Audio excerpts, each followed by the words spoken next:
Hi friends, welcome to my channel. ఇక పిల్లలందరూ కలిసి కృష్ణుడి పాదముద్రలు అవి వేసి ఇక అలంకరిస్తూ ఉంటారు. ఇక అలంకరిస్తూ ఉండగా వాళ్ళ చేతిలో ఉన్న పూలమాలలు అవన్నీ కూడా మనోహరి అయితే విసిరేస్తుంది. ఏంటంటే ఏం చేస్తున్నారు మీరు? మీకు అసలు బుద్ధుందా అని పిల్లలందరూ కోపంగా అడుగుతూ ఉంటే, మీకు అసలు బుద్ధుందా? చదువుకోకుండా ఏం చేస్తున్నారు? పదండి లోపలికి, మూసుకుని వెళ్ళి చదువుకోండి అని మనోహరి అయితే వాళ్ళని తిడుతూ ఉంటే ఇక రాథోడ్కి చాలా కోపం వస్తుంది. మీకేంటి మేడం వీళ్ళ మీద అధికారం? వాళ్ళ మీద ఎందుకు మీరు పెత్తనం చెలాయించాలని చూస్తున్నారు అని రాథోడ్ అడుగుతూ ఉంటే ఇక అప్పుడే లోపల నుంచి బయటికి వస్తున్న అమర్ అయితే రాథోడ్ అని గట్టిగా అరుస్తాడు.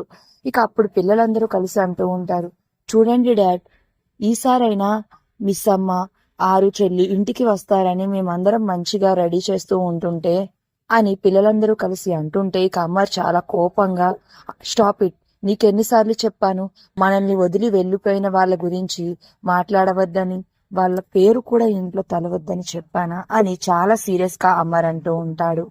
మనల్ని కాదని వెళ్ళిపోయిన వాళ్ళ గురించి ఆలోచిస్తూ మీ సమయాన్ని వృధా చేయకండి, ముందు లోపలికి వెళ్ళి చదువుకోండి అని పిల్లల మీద అయితే అమర్ అరుస్తూ ఉంటాడు. మరి ఇప్పుడు మనోహరి అయితే పాప మీద, బాగి మీద ఫుల్ గా ద్వేషంతో అయితే అమర్ని నింపేసింది. మరి ఇప్పుడు నిజం అమర్ ఎప్పుడు తెలుసుకోనున్నాడు? కథ ఏ మలుపు తిరగనుంది అనేది నెక్స్ట్ రివ్యూలో తెలుసుకుందాం.